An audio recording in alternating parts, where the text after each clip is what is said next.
وذكر فإن الذكرى تنفع المؤمنين. بسم الله الرحمن الرحيم. إن الحمد لله نحمده ونستعينه ونستغفره ونعوذ بالله من شرور أنفسنا ومن سيئات أعمالنا. من يهده الله فلا مضل له ومن يضلل فلا هادي له. وأشهد أن لا إله إلا الله وحده لا شريك له. وأشهد أن محمدًا عبده ورسوله أرسله بالحق بشيرا ونذيرا وداعيا إلى الله بإذنه وسراجا منيرا.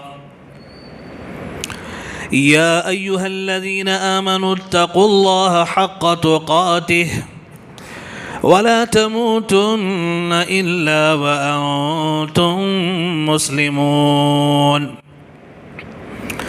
يا أيها الناس اتقوا ربكم الذي خلقكم من نفس واحدة وخلق منها زوجها وبث منهما رجالا كثيرا ونساء واتقوا الله الذي تساءلون به والأرحام إن الله كان عليكم رقيبا. يا أيها الذين آمنوا اتقوا الله وقولوا قولا سديدا يصلح لكم أعمالكم ويغفر لكم ذنوبكم ومن يطع الله ورسوله فقد فاز فوزا عظيما. أما بعد فإن خير الحديث كتاب الله وخير الهدي هدي محمد صلى الله عليه وسلم وشر الأمور محدثاتها وكل محدثة بدعة وكل بدعة ضلالة وكل ضلالة في النار. فأعوذ بالله السميع العليم من الشيطان الرجيم. بسم الله الرحمن الرحيم.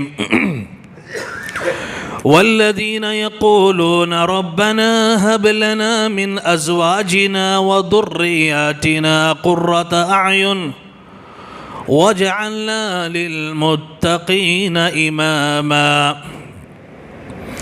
رب اشرح لي صدري ويسر لي أمري واحلل عقدة من لساني يفقهوا قولي.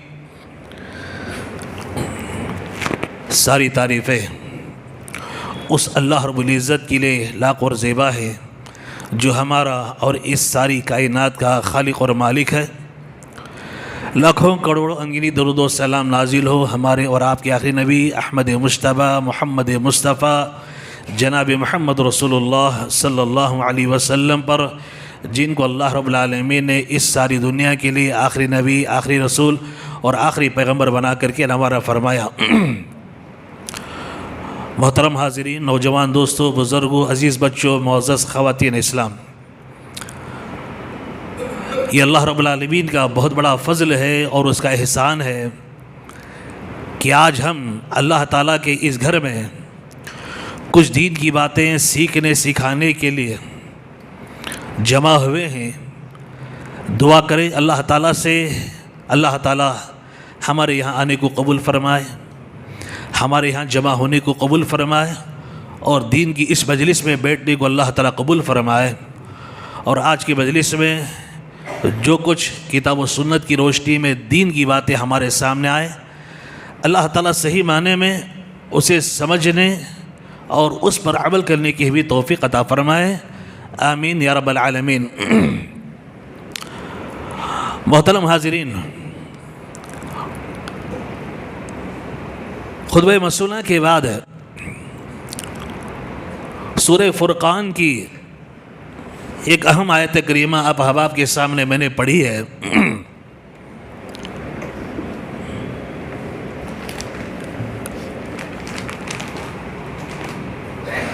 اس آیت کریمہ میں اللہ رب العالمین نے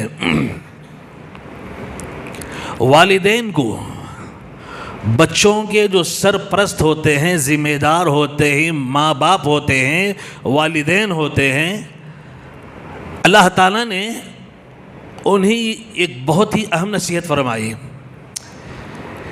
اس لیے کہ والدین اپنے بچوں کو بہت چاہتے ہیں، اپنے بچوں سے بہت پیار کرتے ہیں، اپنے بچوں کی نیک نامی، ان کی ترقی، ان کی کامیابی کو چاہتے ہیں اور پسند کرتے ہیں، اور ان کی خواہش یہ ہوتی ہے کہ ہمارے بچے آگے بڑھیں، ترقی کریں، کامیابی حاصل کریں، ان کی کمائیوں میں اللہ خوب برکت دے، خوب ترقی کرے۔ جتنی وہ کامیابی حاصل کریں گے، جتنا بچے ترقی کریں گے، والدین کو خوشی حاصل ہوتی ہے، سکون ملتا ہے اور ان کو اطمینان حاصل ہوتا ہے۔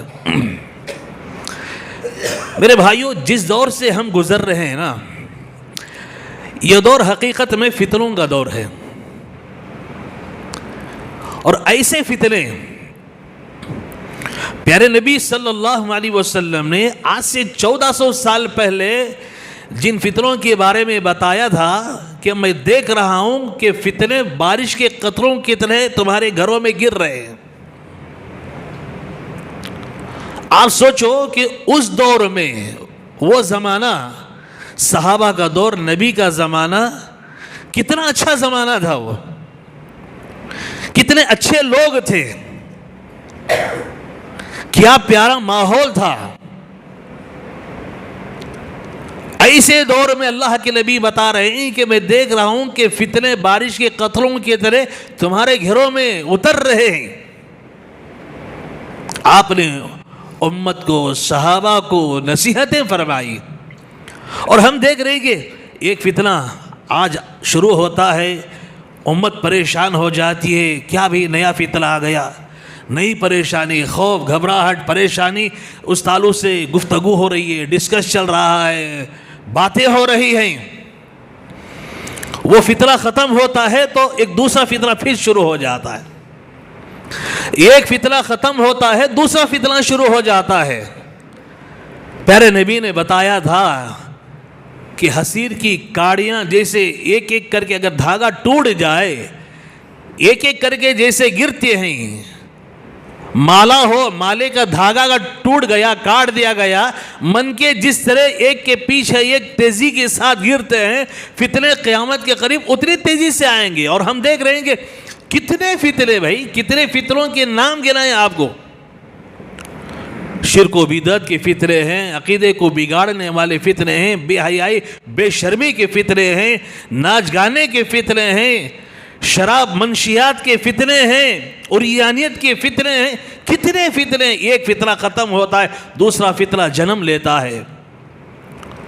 قابل مبارکباد ہیں وہ لوگ جو ان فتنوں کے دور میں اپنے ایمان کی حفاظت، اپنے گھر والوں کی ایمان کی حفاظت اور اپنے بچوں کی ایمان کی حفاظت، اپنے بچوں کے اخلاق و کردار کی حفاظت کی فکر کرتے ہیں، اس کے لیے کوششیں کرتے ہیں۔ اور بد نصیب ہے وہ لوگ جو ان فتنوں کو اپنے آنکھوں کے سے دیکھتے ہیں، دیکھنے کے بعد خاموشی سے گزر جاتے ہیں، خود بھی فتنوں میں مبتلا ہو جاتے ہیں، ان کے بچوں کو بھی وہ فتنوں میں مبتلا ہوتے ہوئے دیکھتے ہیں۔ بد نصیب ہیں لوگ۔ میرے بھائیوں، اللہ تعالیٰ نے ہمیں جو عمر دی ہے، جو زندگی ہمیں عطا کی ہے، اس زندگی میں انسان 3 مرحلوں سے گزرتا ہے۔ ایک بچپن ہے، دوسرا جوانی ہے، تیسرا بڑھاپا ہے۔ اور ان 3 مرحلوں کے اندر جو جوانی کی عمر ہے، نوجوانی کا جو مرحلہ ہے، یہ بڑا قیمتی مرحلہ ہوتا ہے، بڑا لمبا مرحلہ ہوتا ہے۔ بچہ 18 سال کا ہو جاتا ہے، لوگ کہتے ہیں ہمارا بچہ جوان ہو گیا، جوان ہو گیا۔ 25 سال ہو گئے، 30 سال ہو گئے، 35 سال ہو گئے، اپنے آپ کو انسان جوان سمجھتا ہے۔ 40 سال، 45 سال، 50 سال تک بھی انسان اپنے آپ کو جوان سمجھتا ہے۔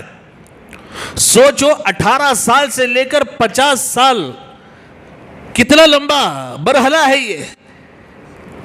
اور یہ مرحلہ لمبا بھی ہے اور بڑا قیمتی مرحلہ بھی ہے. اللہ کے نبی صلی اللہ علیہ وسلم نے امت کے نوجوانوں کو بڑی قیمتی نصیحتیں فرمائیں ان فتنوں سے بچنے کے لیے. ان فتنوں سے بچانے کے لیے والدین کو، سرپرستوں کو اللہ کی نبی نے ہدایتیں دی.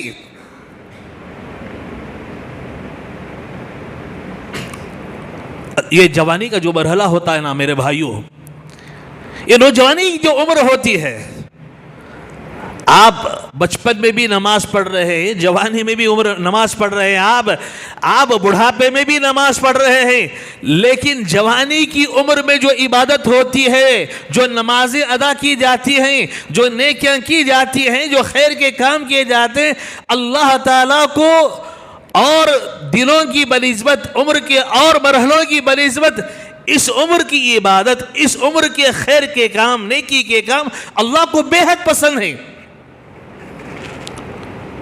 اللہ کے نبی فرماتے ہیں کل قیامت کا دن ہوگا، حشر کا میدان ہوگا، اللہ تعالیٰ نفسا نفسی کے عالم میں، پریشانی کے عالم میں امت دوڑ رہی ہوگی، انسانیت پریشان ہوگی.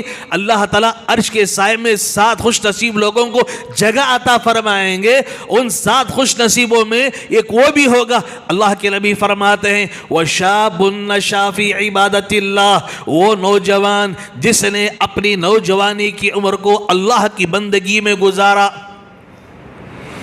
اللہ کی عبادت کرتے ہوئے گزارا، نیکی کے کام کرتے ہوئے اس عمر کے مرحلے کو گزار رہا ہے. اللہ کے ہاں اس عمر میں کیے جانے والے نیکی کے کام بے حد پسند ہیں میرے بھائیوں. اسی لیے کل قیامت کے دن اس عمر کے مرحلے کے بارے میں سوال بھی ہونے والا ہے. اللہ کے نبی صلی اللہ علیہ وسلم فرماتے ہیں کل قیامت کے دن اللہ تعالیٰ ساری عمر کے بارے میں، ساری عمر کے بارے میں سوال کریں گے، اور اس میں نوجوانی کی عمر کے تعلق سے سوال ہوگا وَعَنْ شَبَابِهِ فِي مَا أَبْلَاهُ، نوجوانی کی عمر کو کیسے گزارا. ہم کیا کرتے ہیں، بچہ نوجوان، ارے اب نہیں تو کب شوق کرے گا، اب جو ہے موج و مستی نہیں کرے گا تو پھر کب جی کرے گا. ارے ان کو آزاد چھوڑ دو، ان کو فری چھوڑو، کب تک پکڑے رہو گے ان کو، چھوڑ دو ان کو. بچپن چھوٹے تھے، بول رہے تھے، سمجھا رہے تھے، اب بڑے ہو گئے، خود سمجھ جائیں گے. نہیں، آپ والدین ہیں، آپ ذمہ دار ہیں میرے بھائیوں. بچے کتنے بھی بڑے ہو جائیں، آپ ذمہ دار ہیں، والدین ہیں، اور آپ کی ذمہ داری ہے بچوں کو نصیحت کرنا، قدم قدم پر ان کی نگرانی کرنا، ان کو اچھے مشورے دینا، ان کو صحیح ہدایتیں دینا، یہ آپ کی ذمہ داری ہے. قیامت کے دن اللہ رب العالمین نوجوانی کی عمر کے بارے میں خاص طور پر سوال کریں گے. اور پیارے نبی نے ایک اور حدیث میں امت کو نصیحت کرتے فرمایا بڑھاپا آنے سے پہلے نوجوانی کی عمر کو غنیمت جان لو. آج جوان ہیں آپ، نوجوان ہیں، بھاگ رہے ہیں، دوڑ رہے ہیں، آپ کے عزائم بہت بلند ہیں، ارادے بہت بلند ہیں، خون بہت گرم ہے، جوش ہے، جذبہ ہے. دین کے کاموں میں لگاؤ اسے، دین کی نشر و اشاعت کے لیے، دین کی سربلندی کے لیے محنت کرو. اسی لیے اللہ کے نبی نے فرمایا کہ بڑھاپا آنے سے پہلے جوانی کی عمر کو غنیمت جانو. کہیں ایسا نہ ہو جوانی جو ہے دیوانگی میں گزار دی، لہو و لعب میں گزار دی، شوق کو پورا کرتے ہوئے گزار دیا، بڑھاپے کی عمر میں داخل ہو گیا، اب افسوس کر رہے ہو ارے جوانی میں ہم کچھ کر لیتے، جوانی میں کچھ کر لیتے، اچھے کام کر لیتے، ارادے بہت بلند تھے، جسم بہت مضبوط تھا. میرے بھائیو بعد میں افسوس کرنے کا کوئی فائدہ نہیں ہے. لہذا اللہ تعالیٰ نے جوانی دی ہے تو دین کی نشر و اشاعت کے لیے، اللہ کے دین کی سربلندی کے لیے محنت کرنا چاہیے. قرآن پڑھیں گے، تاریخ کا مطالعہ کریں گے، احادیث کا مطالعہ کرتے ہیں، معلوم ہوتا ہے کہ ہمارے اسلاف نے جوانی کی عمر میں بڑے بڑے کارنامے انجام دیے، جوانی کی عمر کو ایسے ہی نہیں گزارا، جوانی کی عمر میں بڑے بڑے کارنامے انہوں نے انجام دیے. اللہ اکبر، فتنے آتے ہیں. آج جیسا کہ میں نے بتایا ایمان ارتداد کے فتنے ہیں، مرتد ہو رہے ہیں. پڑھے لکھے نوجوان لڑکیاں اسلام چھوڑ کر کے غیر مذہب کو اختیار کرتی چلی جا رہی ہیں. 2 مہینے پہلے ایک ویڈیو دیکھ رہا تھا، واٹس ایپ پہ کسی نے بھیجا تھا. ایک مسلمان لڑکی میڈیا کے سامنے کھڑے ہو کر کے چیخ کر کہہ رہی ہے قرآن میں ایسا ہے، قرآن میں ایسا ہے، قرآن میں ایسا ہے، یہ ظلم ہے، یہ زیادتی ہے، یہ نہیں ہونا چاہیے، قرآن میں یہ ساری کے سارے ظلم کی باتیں فلاں. نام پوچھا گیا تو مسلمان لڑکی ہے. کتنے افسوس کی بات ہے، ان کی صحیح تعلیم، ان کی صحیح تربیت نہ ہونے کی وجہ سے ہم بچوں کو علم دے رہے ہیں، بچوں کو پڑھا رہے ہیں. ہم لوگ، ہمارے بچے ڈاکٹر بھی بن رہے، انجینئر بھی بن رہے، لائر بھی بن رہے ہیں، جج بھی بن رہے، IAS آفیسر بھی بن رہے ہیں، پھر ہے نا ساتھ اچھے پروفیسر، لیکچر سب بن رہے. کیا ہمارے بچے دیندار بھی بن رہے ہیں؟ ہمارے بچے مسلمان بھی ہیں یا نہیں؟ پہلے فکر یہ ہونی چاہیے کہ ہمارے بچے مسلمان ڈاکٹر بنے، ہمارے بچے پہلے مسلمان بنے پھر مسلمان انجینئر بنے، ہمارے بچے مسلمان ہو اچھے پروفیسر بنے، اچھے IAS بنے. اس کی فکر ہونی چاہیے. آج پڑھا لکھا طبقہ اسلام سے دور ہو رہا ہے، متنفر ہو رہا ہے. ایمان جو ہے، ایمان ان کے دلوں سے نکل رہا ہے، مرتد ہو رہے ہیں. اللہ اکبر. دیکھو تاریخ اٹھا کر پڑھتے ہیں، تاریخ کا مطالعہ کرتے ہیں، معلوم ہوتا ہے کیسے اس سے بھی خطرناک ادوار گزرے. لوگوں نے، نوجوانوں نے اپنی ایمان کی حفاظت کیسے کی. سورہ کہف آپ پڑھتے ہیں، سورہ کہف میں اللہ تعالیٰ نے چند نوجوانوں کا تذکرہ فرمایا. اللہ رب العالمین فرماتے ہیں جب انہوں نے دیکھا بادشاہ وقت ان کو دین چھوڑنے کے لیے زبردستی کر رہا ہے، انہوں نے دیکھا ہمارا دین خطرے میں ہے، اپنے دین کو، اپنے ایمان کو بچانے کے لیے وہاں سے نکلے، بادشاہ کے دربار سے نکلے، بھاگے، یہاں سے آبادی کو چھوڑ دیا، اپنے اعزا و اقارب کو چھوڑ دیا، ساری چیزوں کو چھوڑ دیا اور چلے گئے غار میں، جا کر کے چھپ گئے. پناہ لی انہوں نے ایمان کو بچانے کے لیے، ایمان کی حفاظت کے لیے سب کو چھوڑ دیا اور جا کر کے غار میں انہوں نے پناہ لی. جو اللہ کے دین کی حفاظت کے لیے محنت کرتا ہے، کوشش کرتا ہے، اللہ تعالیٰ ان کی حفاظت فرماتے ہیں. اللہ تعالیٰ نے ان کی جسم کی حفاظت فرمائی، ان کے ایمان کی حفاظت فرمائی، ان کی روح کی اللہ تعالیٰ نے حفاظت فرمائی. اور چونکہ ایمان کی حفاظت کے لیے ساری چیزوں کو چھوڑ دیا، ہر چیز کی قربانی دے دی، اللہ تعالیٰ نے ان کو آرام کے ساتھ 309 سال تک سلا دیا. 309 سال تک اللہ تعالیٰ نے ان کو سلا دیا. میرے بھائیوں، کیسی مدد اللہ تعالیٰ نے فرمائی. اللہ کے نبی فرماتے ہیں جو اللہ کے لیے کھڑے، اللہ کے دین کی مدد کے لیے کھڑے ہو جاتے ہیں، اللہ تعالیٰ ان کی مدد کے لیے آ جاتے ہیں، اللہ تعالیٰ کی مدد ان کے ساتھ شامل حال ہو جاتی ہے.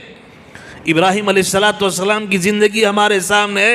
ابراہیم علیہ السلام دیکھ رہے ہیں، جوان ہیں، نوجوان ہیں، دیکھ رہے ہیں کہ باپ جو ہے بتوں کو تراش رہا ہے، بتوں کی فیکٹری ہے، گھر بت بنائے جا رہے ہیں اور مارکیٹ میں سیل کیے جا رہے ہیں.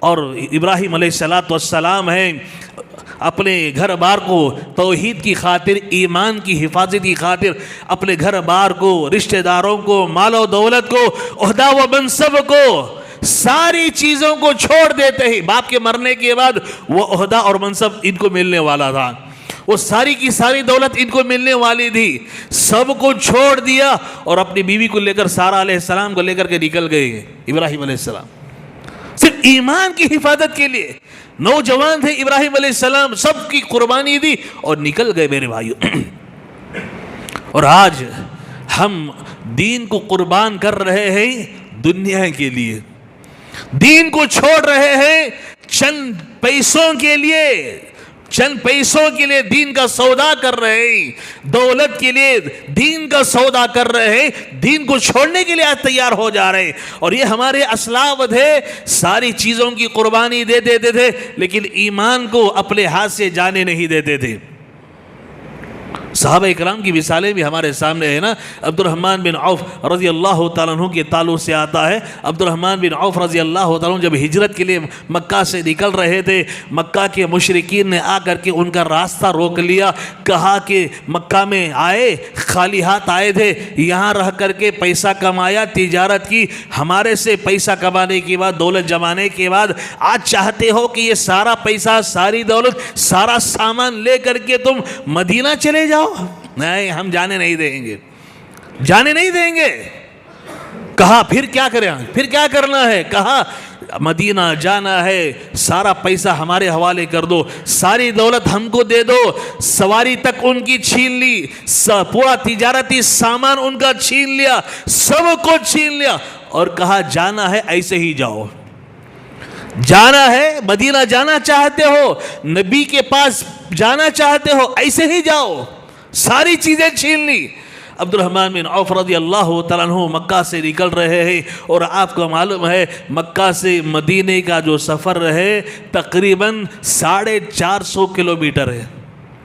450 کلومیٹر کا فاصلہ ہے.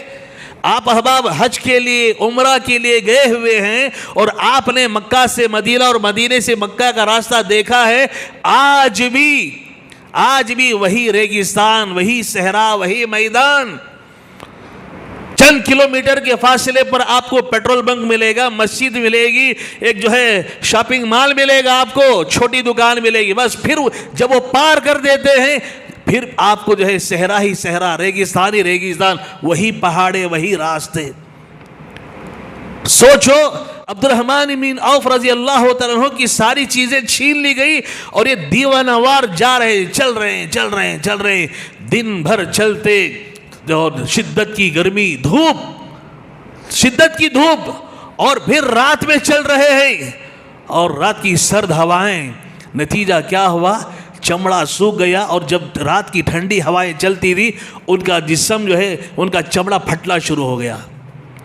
ان کے گال پھٹ گئے، خون نکل رہا ہے، ہونٹ پھٹ گئے، خون نکل رہا ہے، ہاتھ پھٹے ہوئے ہیں، خون نکل رہا ہے، پیروں سے خون نکل رہا ہے، پھر بھی دیوانہ وار جا رہے ہیں. نبی سے ملنا ہے، نبی کے پاس پہنچنا ہے، مدینہ پہنچنا ہے. کئی دن کا سفر طے کرتے ہوئے مدینہ پہنچے. صبح کا وقت تھا، فجر کی نماز کا وقت تھا. مسجد نبوی کی دیوار سے ٹیک لگا کر کھڑے ہو گئے پیارے نبی کے انتظار میں. پیارے نبی فجر کی نماز کے لیے مسجد میں داخل ہو رہے تھے. دیکھا کوئی مسافر، چہرہ غبار آلود ہے، کپڑے غبار آلود ہیں، کوئی تھکا ماندہ مسافر لگ رہا ہے، دیوار سے ٹیک لگا کے کھڑا ہے. اللہ کے نبی صلی اللہ علیہ وسلم پہنچتے ہیں قریب، غور سے دیکھتے ہیں عبد الرحمن بن عوف ہیں. اللہ کے نبی پوچھتے ہیں عبد الرحمن یہ تم نے کیا حالت بنا رکھی ہے؟ کہا اللہ کے نبی جب مدینے کے لیے نکل رہا تھا پوری تیاری کر کے، مکہ والوں نے راستہ روک لیا، سارا پیسہ چھین لیا، سارا تجارتی سامان چھین لیا، سواری تک چھین لی. اللہ کے نبی اتنے دن سفر کرتے چلتے اللہ کے نبی ابھی پہنچا ہوں. اللہ کے نبی سب کچھ چھین لیا، انہوں نے سب کچھ لوٹ لیا. اللہ کے نبی صلی اللہ علیہ وسلم نے ان کی پیٹھ پر ہاتھ رکھا، تسلی دیتے ہوئے کہا عبد الرحمن خوش ہو جاؤ، سب کچھ لٹا کے آئے ہو، ایمان بچا کے آئے ہو.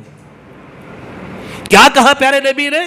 سب کچھ لٹا کے آئے ہو، ایمان بچا کے آئے ہو. آج ہم کو بھی اپنے ایمان کی حفاظت کی فکر کرنا ہے میرے بھائیو. ہماری دنیا لٹ جائے، ہماری دنیا تباہ ہو جائے، سب کچھ ختم ہو جائے، چھین لیا جائے، لیکن ایمان کا کبھی سودا مت کرو، ایمان کو ہاتھ سے جانے مت دو میرے بھائیو. اللہ تعالیٰ نے یہ جو نعمت دی ہے، دولت دی ہے، دنیا کی سب سے بڑی دولت ہے میرے بھائیو. ایمان سے بڑھ کر، توحید سے بڑھ کر، اس صحیح عقیدے سے بڑھ کر دنیا کے اندر کوئی نعمت نہیں ہے. آج دنیا کے اندر کروڑ پتی، کھرب پتی ہوں گے، لیکن ان کے پاس ایمان نہیں ہے، اللہ کے پاس ان کی کوئی حقیقت نہیں ہے. کوئی حقیقت نہیں ہے. آپ کے پاس ایمان ہے, اللہ کے ہاں آپ کے ایک ایک عمل کی قدر ہے. آپ نماز کے لیے چل کر آتے ہیں, ایمان ہے آپ کے پاس, اللہ کے گھر کو آتے ہیں, گھر سے وضو بنا کے نکل رہے ہیں, ایک ایک قدم کو گنا جا رہا ہے. اتنی ویلیو ہے آپ کی. ایک ایک قدم کو گننے کا حکم دیا جاتا ہے, فرشتوں سے کہا جاتا ہے ان کے ایک ایک قدم پر ایک ایک نیکی لکھو, ایک ایک گناہ کو معاف کرو, ایک ایک درجے کو بلند کرتے چلے جاؤ. ایمان نہیں ہے, آپ لاکھ عمل کریں اس کی کوئی ویلیو نہیں ہے میرے بھائیوں. آئیے ذرا اور آگے چلتے ہیں. اللہ تعالیٰ نے قرآن مجید میں اور بھی بہت سارے نوجوانوں کا تذکرہ فرمایا. اللہ رب العالمین نے 12ویں پارے اور 13ویں پارے میں سورہ یوسف میں یوسف علیہ السلام کا اللہ تعالیٰ نے ذکر فرمایا. یوسف علیہ السلام کون تھے؟ یوسف علیہ السلام یعقوب علیہ السلام کے بیٹے تھے. کیا ان کے کس کس مرحلے سے گزرے وہ, کس کس دور سے گزرے وہ؟ چھوٹے تھے, بھائیوں کے حسد کا شکار ہوئے, کنویں میں لا کر ڈال دیا گیا, قافلے والے ان کو اٹھا کر کے مصر لے گئے, مصر کے بازار میں چند پیسوں کی عوض میں انہیں بیچا گیا, عزیز مصر نے ان کو خریدا, محل میں پہنچے, وہاں پرورش ہوئی, نوجوانی کی عمر کو پہنچے, خوبصورت تھے, اللہ تعالیٰ نے خوبصورتی نہیں عطا فرمائی تھی, نوجوان تھے, شادی تو نہیں ہوئی تھی. عزیز مصر کی بیوی جو ہے ان کی خوبصورتی کو دیکھ کر کے ان کے جو ہے فریفتہ ہو گئی, ان کے پیچھے پڑ گئی, گناہ کے لیے ان کو آمادہ کرنے کی کوشش کی. اللہ اکبر.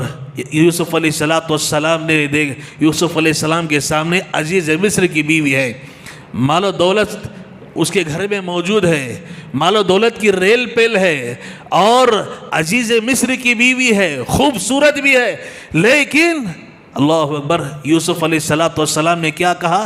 اس کی دعوت پر انکار کرتے ہوئے کہا معاذ اللہ, اللہ کی پناہ, میں اللہ کی پناہ طلب کر, میں اللہ سے ڈرتا ہوں, میں اللہ سے ڈرتا ہوں. انہوں نے گناہ سے دوری اختیار کی. میرے بھائیو آج بھی نوجوانوں یاد رکھو, اگر آپ کسی گناہ سے بچنا چاہتے ہو, کسی گناہ سے بچنے کا ارادہ ہے آپ کو, کسی گناہ کو ترک کرنا چاہتے ہو, پہلے اللہ کا ڈر اپنے دلوں کے اندر پیدا کر لو, اللہ کا خوف اپنے دلوں میں پیدا کر لو. اللہ کا خوف آئے گا, انشاءاللہ آپ گناہ سے بچ جائیں گے, گناہ سے دوری اختیار کریں گے. آج ہمارے دلوں میں اللہ کا ڈر نہیں ہے, اللہ کا ڈر ہمارے دلوں سے نکل گیا. نتیجہ کیا ہوا؟ آج ہم ہر گناہ کرنے کے لیے تیار ہوتے ہیں, ذرا بھی خوف نہیں کھاتے, بدکاریاں کر رہے ہیں, بدعمالیاں کر رہے ہیں, سب کچھ کر رہے ہیں, لیکن اللہ کا ڈر نہیں ہے. میرے بھائیو اللہ کا ڈر پیدا کرو, ساری برائیوں سے انشاءاللہ بچ جاؤ گے. آگے چلیں ذرا. اللہ تعالیٰ نے ایک اور نوجوان کا تذکرہ قرآن مجید میں فرمایا ہے. اللہ تعالیٰ نے موسیٰ علیہ السلام کا قرآن مجید کی مختلف صورتوں میں ذکر خیر فرمایا.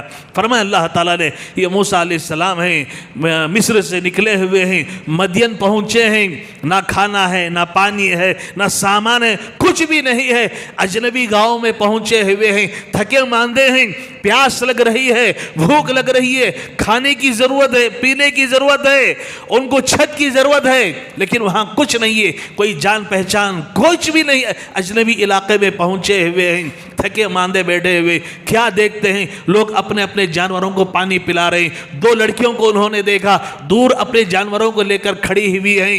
گئے, قریب گئے اور جا کر کے ان دونوں لڑکیوں سے پوچھا تم دونوں اپنے جانوروں کو کیوں پانی نہیں پلا رہے ہو؟ ان دونوں نے کہا کہ دیکھو, جب تک کہ گاؤں کے دوسرے لوگ اپنے جانوروں کو پانی نہیں پلا لیتے, ہم اس وقت تک اپنے جانوروں کو پانی نہیں پلا سکتے, سیراب نہیں کر سکتے. موسیٰ علیہ السلام گئے, دیکھا اس کنویں کے اوپر ایک بہت بڑا پتھر جو ہے رکھا ہوا ہے, اس پتھر کو ہٹا دیا, وہ سب کے جانور جلدی جلدی پانی پی لیے, اور ان بچیوں کے جو جانور تھے لڑکیوں کے, وہ جانور بھی جلدی سے پانی پی لیے, اور وہ لڑکیاں اپنے جانوروں کو لے کر کے چلی گئی. یہ موسیٰ علیہ السلام ہیں, ایک درخت کے نیچے بیٹھے ہوئے ہیں, اللہ تعالیٰ سے دعا کر رہے ہیں. کیا دعا کر رہے ہیں؟ ربی انی لما انزلت الی من خیر فقیر. دعا یاد کرو. جب کبھی اجنبی علاقے میں پہنچ جاؤ اور دیکھو کہ کوئی جان پہچان کا نہیں ہے, آپ کو مدد کی ضرورت ہے, آپ کو سہارے کی ضرورت ہے, ایسی صورت میں یہ دعائیں پڑھ لیا کرو. موسیٰ علیہ السلام نے دعا کی, ربی انی لما انزلت الی من خیر فقیر. اے اللہ میں فقیر ہوں, اجنبی ہوں, مسافر ہوں, یہاں آیا ہوا ہوں, تیری مدد کی ضرورت, تو جو بھی دے گا اے اللہ میں فقیر ہوں، میں اس کا محتاج ہوں، اے اللہ. ادھر دعائیں ہو رہی ہیں. وہ بچیاں جلدی سے اپنے جانوروں کو پانی پلا کر گھر پہنچی. والد محترم نے پوچھا کہ ہمیشہ روز تاخیر سے آتی تھی، دیر سے آتی تھی، آج کیا بات ہے جلدی جانوروں کو پانی پلا کر کے واپس آ گئی ہو؟ ساری تفصیل انہوں نے بیان فرمائی اور یہ بھی بتایا کہ وہ نوجوان جو ہے بہت طاقتور ہے. کیسے طاقتور ہے، کیسے تم کو اندازہ ہوا؟ باپ نے پوچھا. کہا کہ اتنا بڑا پتھر جو کنویں کے پر پڑا ہوا تھا، کئی لوگ مل کر کے جسے ہلا نہیں سکتے تھے، ہٹا نہیں سکتے تھے، اکیلا وہ نوجوان جو ہے اس پتھر کو اٹھا کر کے پھینک دیا. اچھا، امانت دار بھی ہے. لڑکیاں والد محترم سے اس نوجوان کی خوبیاں بیان کر رہی ہیں. امانت دار بھی ہے. امانت داری تم کو کیسے معلوم ہو گیا امانت داری؟ بعد میں انہوں نے بتایا، انہوں نے امانت داری کے تعلق سے کہ جب ان کے والد نے کہا کہ جاؤ اس نوجوان کو لے کر آ جاؤ، اس نوجوان کو لے کر آؤ. جب وہ ایک بچی گئی اور جا کر کے موسیٰ علیہ السلام کو لے کر آ رہی تھی، موسیٰ علیہ السلام نے اس لڑکی سے کہا کہ ایک کام کرو، تم پیچھے رہو، میں سامنے رہوں گا. تم پیچھے رہو، میں سامنے رہوں گا.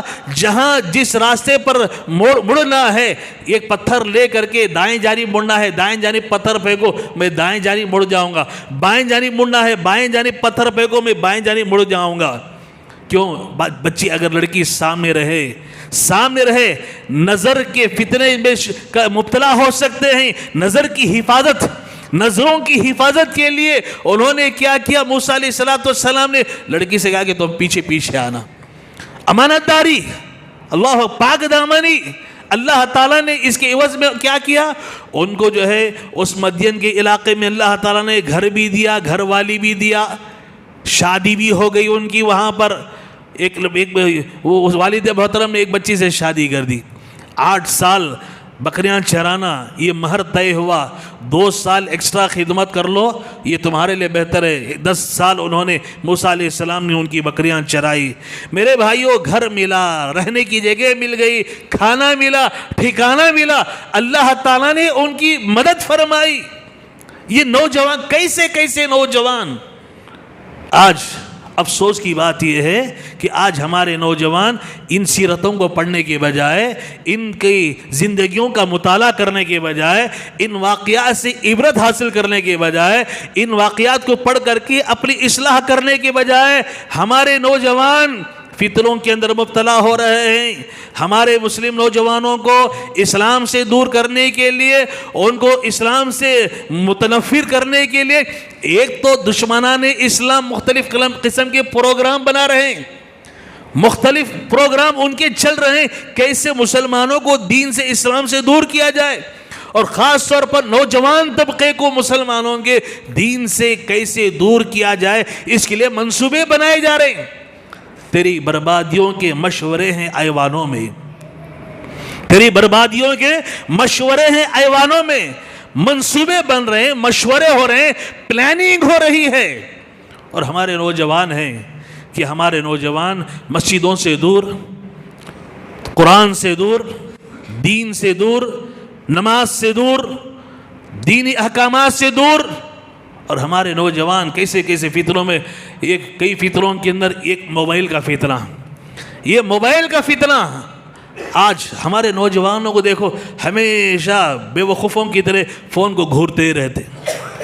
ارے پتہ نہیں، کسی کو دیکھو گھنٹے بات کر رہا ہے. کوئی آدمی بس میں بیٹھا ہوا ہے، 2-3 گھنٹے کا سفر کر رہا ہے، 2-3 گھنٹے مسلسل فون میں بات کر رہا ہے. یہ کون سی باتیں ہو رہی ہے؟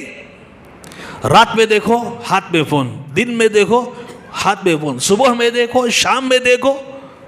شہروں کی حالت ہم دیکھ رہے ہیں.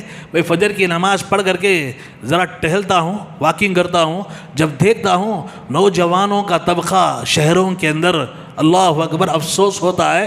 پوری رات گاڑیوں میں بیٹھے ہوئے ہیں اور بیٹھ کر کے سب کے ہاتھ میں فون ہے. سب جو ہے فون میں دیکھ رہے ہیں، اور فلمیں چل رہی ہیں، گانے بجانے چل رہے ہیں، جوا، کھیل کو، سب کچھ چل رہا ہے. پوری رات، پورا دن فون کے پیچھے دیوانہ وار ہمارا نوجوان طبقہ لگا ہوا ہے. کسی عالم کا بیان میں سن رہا تھا، وہ بتا رہے تھے کہ ہم پہلے ہمارے اسلاف کے تعلق سے سنتے تھے، ہمارے اسلاف 3 دن میں قرآن ختم کر لیتے تھے، 5 دن میں قرآن پڑھ لیا کرتے تھے، 7 دن میں قرآن مکمل کر لیا، پوری رات جو ہے قرآن پڑھتے تھے، پوری رات قرآن کی تلاوت کیا کرتے تھے۔ پریشان ہو جاتے کہ کیسے یہ لوگ راتوں میں سوتے نہیں تھے کیا، یہ ان کو نیند نہیں آتی تھی کیا، یہ آرام نہیں کرتے تھے کیا، کیسے دن میں بھی قرآن پڑھ رہے ہیں، راتوں میں بھی قرآن پڑھ رہے ہیں۔ ہم پریشان رہتے تھے، سمجھ میں نہیں آتا تھا کیسا یہ قرآن پڑھتے تھے ہوں گے، کیسے یہ تلاوت کرتے تھے ہوں گے۔ لیکن آج کے نوجوانوں کے ہاتھ میں موبائل دے کر اور ان کو دیکھ کر کہ ہمارا نوجوان دن میں بھی، رات میں بھی، صبح میں بھی، شام میں بھی، ہر جگہ مسجدوں میں دیکھو موبائل چل رہا ہے، نماز کے دوران ہمارا موبائل چل رہا ہے، والدین بیٹھے ہوئے ہیں، گھر میں مہمان آئے ہوئے ہیں، بچوں کے ہاتھ میں موبائل ہے، بڑوں کا نہ ادب ہے نہ احترام ہے، کچھ بھی نہیں ہے۔ جمعہ کا خطبہ ہو رہا ہے، ہمارے نوجوان جو ہے موبائل جو ہے میں چیٹنگ چل رہی ہے، موبائل دیکھ رہے ہیں، موبائل چالو ہے۔ اللہ اکبر۔ وہ اس دور کے لوگ قرآن پڑھتے تھے، صبح و شام قرآن کی تلاوت کرتے تھے، سمجھ میں نہیں آتا تھا کیسا کرتے تھے۔ لیکن آج کے نوجوانوں کو یہ موبائل کے فتنے میں مبتلا ہوتے ہوئے دیکھ کر سمجھ میں آ رہا ہے جیسے آج ہمارا نوجوان فون چھوڑنے کے لیے تیار نہیں ہے، فون کو ہاتھ سے الگ کرنے کے لیے تیار نہیں ہے، اپنے آپ سے جدا کرنے کے لیے تیار نہیں ہے، اپنی نظروں سے ہٹانے کے لیے تیار نہیں ہے۔ وہ لوگ ابھی قرآن کو اپنے سے جدا کرنے کے لیے تیار نہیں تھے، وہ قرآن کو اپنے سے دور کرنے کے لیے تیار نہیں تھے۔ وہ کیسے نیک لوگ تھے، کیسے اللہ والے تھے۔ دیکھیں آج یہ فتنے، ہماری لڑکیاں موبائل کے ذریعے کیسے حادثات کا شکار ہو رہی ہیں، کیسے غیر مسلموں سے ان کی شادیاں ہو رہی ہیں۔ ابھی حضور گیا ہوا تھا، حضور کل ہی کی بات ہے، حضور رشتہ حافظ کو گئے ہم لوگ، دیکھا وہاں پر نوٹس لگی ہوئی ہے، 2 غیر مسلم کی فوٹو ہیں، ان کے ساتھ جو 2 لڑکیوں کی شادی ہونے والی، رشتہ میرج ہونے والی ہے، دونوں مسلمان لڑکیاں ہیں۔ دیکھ کر بڑا افسوس ہوا، بڑا دکھ ہوا میرے بھائی، بڑا دکھ ہوتا ہے۔ جو ماں باپ بچوں کو جو ہے بچپن سے پال پوس کر کے پیار محبت کے ساتھ جو ہے ان کو ان کی پرورش کرتے ہیں، بڑا کرتے ہیں، ان کی صحیح نگرانی، صحیح تربیت نہ کرنے کی وجہ سے یہ بچے ان کی بدنامی کا جو ہے بے عزتی کا سبب بن جاتے ہیں۔ اللہ اکبر۔ میرے نوجوانوں، اللہ کے واسطے یہ موبائل کیا ہے؟ ایک نعمت ہے، یہ اللہ کی نعمت ہے، یہ اس نعمت کا صحیح استعمال کرو۔ آپ کو بات کرنا ہے، آپ بات کیجئے، علم حاصل کرنا ہے سیکھیے، علماء سے بات کرنا ہے بات کیجئے، آپ قرآن سیکھنا ہے، قرآن پڑھنا ہے، آپ اس کا صحیح استعمال کیجئے۔ آپ غلط استعمال کریں گے، کل قیامت کے دن یہ موبائل فون ہمارے خلاف گواہی دے گا، ہمارے جسم کے اعضاء ہمارے خلاف گواہی دیں گے۔ سورہ یاسین آپ پڑھتے ہیں نا، اللہ تعالیٰ فرماتے ہیں الیوم نختم علی افواہہم وَتُكَلِّمُنَا أَيْدِيهِمْ وَتَشْهَدُ أَرْجُلُهُمْ بِمَا كَانُوا يَكْسِبُونَ۔ آج ہم ان کے زبانوں کو پر مہر لگا دیں گے، منہ پر مہر لگا دیں گے، اور اس کے بعد ان کے ہاتھ بھی بول رہے ہیں، ان کے جسم کے اعضاء بھی اللہ کے دربار میں بول رہے ہیں یہ کرتے تھے۔ آنکھوں سے کیا فلمیں دیکھ رہے ہیں، غلط تصویریں دیکھ رہے ہیں، فلمیں دیکھ رہے ہیں، گانے بجانے، اور اس سے بڑھ کر آج مسلم محلے جہاں ہیں، آپ مسلم آبادیاں جہاں زیادہ ہیں، ہمارے مسلمان بچے جہاں زیادہ ہیں، وہاں پر منشیات کے نشہ آور چیزوں کے کاروبار زیادہ چل رہے ہیں۔ ہم کیا کرتے ہیں، گھروں میں بیٹھ کر کے بچوں کو بھیج کر بیٹا سگریٹ لے کر آ، بیڑی سگریٹ پینے والے، ذرا یاد رکھو آپ اپنے گھر کے ماحول کو خراب کر رہے ہیں۔ آپ اپنے گھر کے ماحول کو، اپنے بچوں کو خراب کرنے کے ذمہ دار ہیں۔ بچوں سے آپ بیڑی سگریٹ منگاتے ہی، بچوں کے سامنے آپ سگریٹ پی رہے ہیں، بیڑی پی رہے ہیں۔ بچہ بھی کیا کرتا ہے، سمجھتا ہے ہمارے بابا پی رہے تھے، ہاں صحیح چیز ہوگی، وہ بھی پیتا ہے، باہر پی رہا ہے، ہوٹل کے پاس کھڑے ہو کر کے پی رہا ہے، دوستوں کے ساتھ پی رہا ہے۔ اب وہاں جو ہے یہ شیاطین پہنچتے ہیں، یہ منشیات ڈرگز ہے، یہ افیم ہے، گانجا ہے، چرس ہے، یہ ساری چیزیں لے کر پہنچ رہے ہیں، اور ان کا کاروبار مسلم محلوں کے اندر ہو رہا ہے، اور ہمارے مسلم نوجوانوں کو اس کا نشانہ بنا رہے ہیں وہ لوگ۔ ہمارے بچے جو ہے گٹکے کے عادی بن رہے ہیں، ہمارے بچے نشہ آور چیزوں کے عادی بن رہے ہیں، گانجا مار رہے ہیں، سب کچھ کر رہے ہیں۔ پہلے لوگ کہتے تھے نہیں جی دیکھو یہ بچوں کو پڑھائی نہیں لکھائی نہیں، ان کی تربیت پر محنت نہیں کرے، دیکھو پڑھے نہیں لکھے نہیں، اسکول کو گئے نہیں، بچے دیکھو کیسے ہو گئے، پہلے بولتے تھے لوگ۔ آج ان بچوں کے ساتھ ساتھ وہ بچے، وہ نوجوان جو پڑھے لکھے ہیں، مالداروں کے بچے ہیں، ذمہ داروں کے بچے ہیں، ایسے بچے نشے کی چیزوں کی طرف مبتلا ہیں۔ ایک مرتبہ جمعہ میں خطبہ دے رہا تھا اور چونکہ میں بنگلور میں رہتا ہوں، میں دیکھ رہا تھا کہ رات میں بہت سارے نوجوان دکانوں کے پاس بیٹھ کر کے کوئی انجیکشن لے رہا ہے، کوئی ٹیبلٹ کھا رہا ہے، کوئی وہ ٹینک لا کر کے نشہ کرنے کے لیے پوری ٹینک پی رہا ہے، کوئی سلوشن جو آتا ہے نا وہ سونگھ رہا ہے، ٹیشو میں ڈال کر کے سونگھ رہا ہے، یہ سب کر رہے ہیں۔ نشاوری زیادہ ہو رہی ہے، نشے کی چیزیں، نوجوان اس میں مبتلا ہو رہے ہیں۔ خطبہ دینے کے بعد ایک صاحب آئے اور آ کر بولنے لگے، مولوی صاحب تو ایسا سب بولے تو ہمارے بچوں کی شادیاں کیسے ہوتے؟ کیا بول رہے ہیں؟ ہمارے بچوں کی شادیاں کیسے ہوتے؟ اس علاقے کے نوجوان ایسے ہی بول کر آپ بول دیے جمعہ میں، میں محلے کا نام نہیں لیا تھا، میں بولا عام یہ چیزیں عام ہو رہی ہیں، ہمارے نوجوان ان چیزوں کے مبتلا ہو رہے، وہ آ کر کے ہمارے لڑکوں کی شادیاں کیسا ہونا۔ میں بولا اگر ہم اپنے بچوں کو نہیں سنبھالیں گے تو معصوم لوگوں کی بچیاں جن پر لاکھوں روپے خرچہ کر کے شادی کر کے ایسے بچوں کی زندگیوں میں آ گئے تو ان کی زندگیاں تباہ ہو جائیں گی، برباد ہو جائیں گی۔ اس کے ذمہ دار کون ہیں؟ آپ کو اپنے بچوں کی فکر ہے، آنے والی بہو کی فکر نہیں، دوسروں کی بچوں کی فکر نہیں آپ کو، کہ اگر وہ بچی معصوم بچی اس گھر کے اندر آ گئی، اس کی زندگی میں آ گئی، اس کی شریک حیات بن گئی، اس کی بیوی بن گئی، اس کی زندگی تو جہنم بن جائے گی۔ اللہ اکبر۔ میرے بھائیو آپ یہ مت دیکھو ہم کیا ہیں، کدھر ہیں، آپ یہ دیکھو ہمارے بچے کیا کر رہے ہیں۔ اپنے بچوں پر نظر رکھیں، آپ اپنے بچوں پر نظر رکھیں۔ میں کتاب پڑھ رہا تھا اولاد کی تربیت کے تعلق سے، اس میں لکھا ہوا ہے کہ صرف تمباکو کے استعمال سے پیدا ہونے والی بیماریوں سے ہر سال 42 لاکھ افراد موت کا شکار ہو جاتے ہیں، 40.2 لاکھ افراد موت کا شکار ہوتے ہیں۔ اور آگے لکھا ہوا ہے جبکہ جاپان کے 2 شہر ہیروشیما اور ناگاساکی پر جو ایٹمی بم گرایا گیا تھا 1947 میں غالباً گرایا گیا تھا، اس سے 2.5 لاکھ لوگ مرے تھے، 2.5 لاکھ لوگ مرے تھے اس وقت۔ لیکن ان نشہ آور چیزوں کے تمباکو کے استعمال سے سالانہ 40.2 لاکھ لوگ مر رہے ہیں۔ کون اس کا ذمہ دار ہے؟ کون اس کا ذمہ دار ہے؟ نوجوانوں سے ہماری گزارش ہے، اللہ کے واسطے ایسی چیزوں سے دور رہیں۔ اگر آپ ماشاءاللہ الحمدللہ اللہ تعالیٰ آپ کی حفاظت کیا ہے، آپ ایسے دوستوں سے بھی دور رہیں۔ آپ دیکھ رہے ہیں کہ ہمارا کوئی دوست ہمارے محلے کا، ہمارے گلی کا، ہمارا پڑوسی ہے، ہمارا کوئی رشتہ دار ہے، ان بیماریوں میں ملوث ہے، آپ اللہ کے واسطے اپنے آپ کو ان سے دور رکھیں، آپ اپنے آپ کو دور رکھیں۔ اگر آپ دوستی کریں گے آج نہیں تو کل آپ اس کا شکار ہو جائیں، اس کے عادی ہو جائیں گے۔ اور آگے دیکھیں Indian council of medical research کے مطابق گٹکا، زردہ اور اس قسم کی تمام اشیاء جو مارکیٹ میں فروخت ہوتی ہیں، یہ سارے کے سارے موت کے پھندے ہیں، یہ سب موت کے پھندے ہیں۔ ہم اپنے آپ کو اللہ نے جو صحت دی ہے، جو نعمت ہے اللہ تعالیٰ کی عظیم نعمتوں میں سے ایک نعمت، اس نعمت کو ہم اس کی ناقدری کر رہے ہیں اور اس کا استعمال کر کے ہم اپنے آپ کو ہلاک کر رہے ہیں، تباہ کر رہے ہیں۔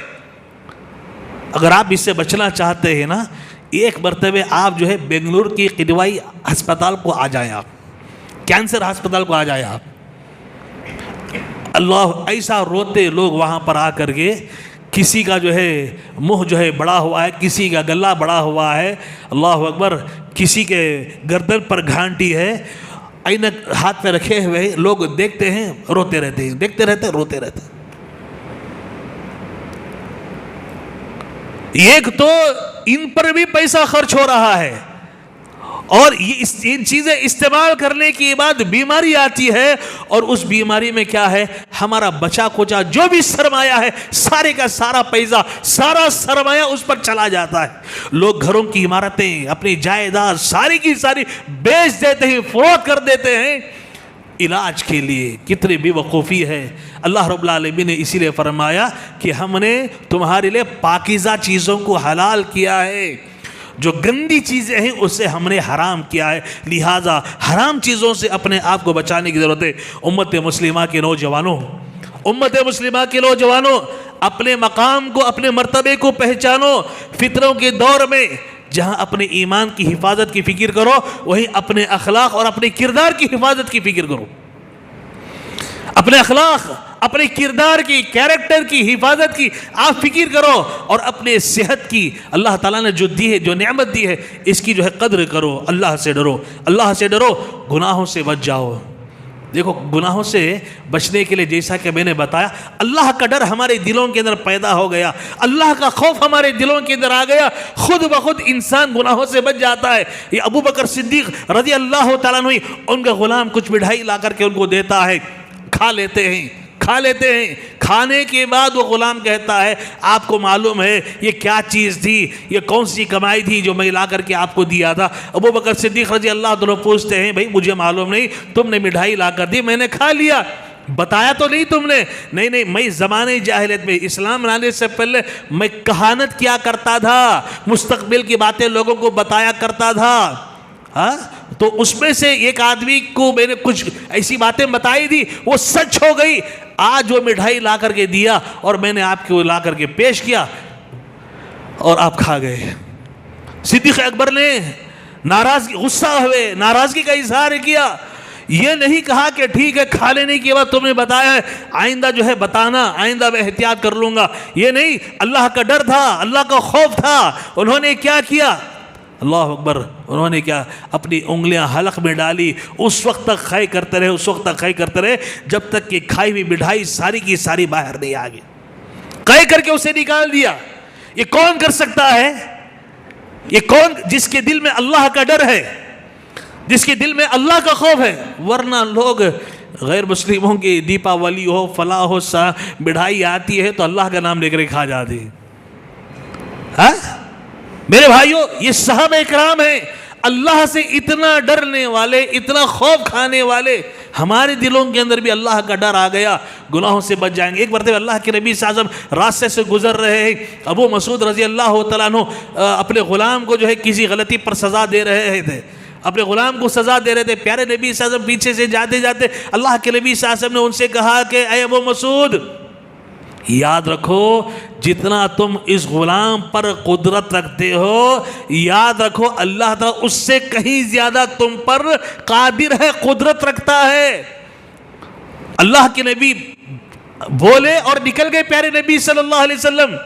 ابو مسعود رضی اللہ تعالیٰ عنہ الفاظ سنے پیارے نبی کے، پلٹ کر دیکھا اللہ کے نبی جا چکے تھے، اپنے ہاتھ میں جو کوڑا تھا پھینکا، دوڑے دوڑے اللہ کے نبی صلی اللہ علیہ وسلم کے پاس آئے اور آ کر کے اللہ کے نبی صلی اللہ علیہ وسلم سے کہا اے اللہ کے نبی آپ گواہ رہیے، میں نے اس غلام کو آزاد کر دیا۔ اللہ کے نبی نے فرمایا اگر تم اس غلام کو آزاد نہ کر دے اللہ تعالیٰ تم کو سزا دے گا۔ یہ ڈر ہے میرے بھائیوں، یہ ڈر کی کیفیت ہے، خشیت الہی کی کیفیت ہے۔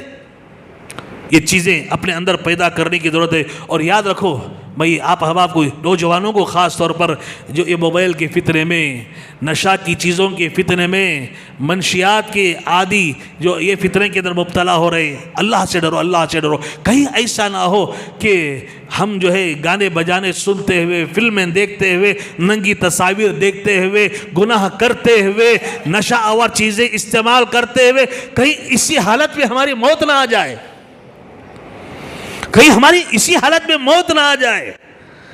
خوش نصیب ہے وہ لوگ جن کا انتقال نماز پڑھتے ہوئے ہوتا ہے، قرآن کی تلاوت کرتے ہوئے ہوتا ہے، اللہ کا ذکر کرتے ہوئے ہوتا ہے۔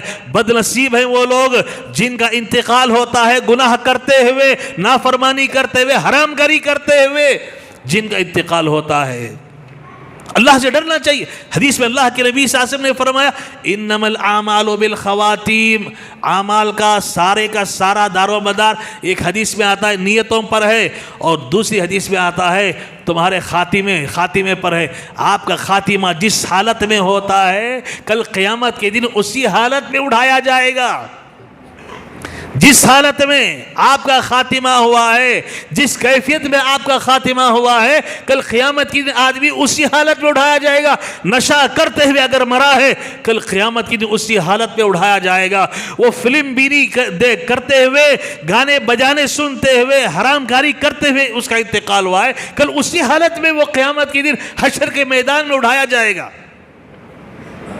اللہ کے نبی صلی اللہ علیہ وسلم کے پاس لوگ آئے آ کر کہنے لگے اللہ کے نبی، ایک صاحب جو احرام باندھے ہوئے تھے، اونٹ نے ان کو گرا دیا اور روند دیا، اسی حالت میں ان کا انتقال ہو گیا۔ اللہ کے نبی صلی اللہ علیہ وسلم نے فرمایا ان کو اسی حالت میں جو ہے ان کی تدفین کر دو، ان کو دفنا دو، کل قیامت کے دن جب وہ اٹھیں گے تلبیہ پڑھتے ہوئے اٹھیں گے، تلبیہ پڑھتے ہوئے اٹھیں گے۔ جس حالت میں انسان کا انتقال ہوتا ہے اسی حالت میں وہ اٹھایا جائے گا کل قیامت کے دن۔ لہذا اللہ کے واسطے ہم نوجوانوں سے گزارش کرتے ہیں ان چیزوں سے بچنے کی، اپنے آپ کو بچائیں، اپنے آپ کو بچانے کی کوشش کریں۔ ایک دو تین مثالیں آپ احباب کو دوں گا میں۔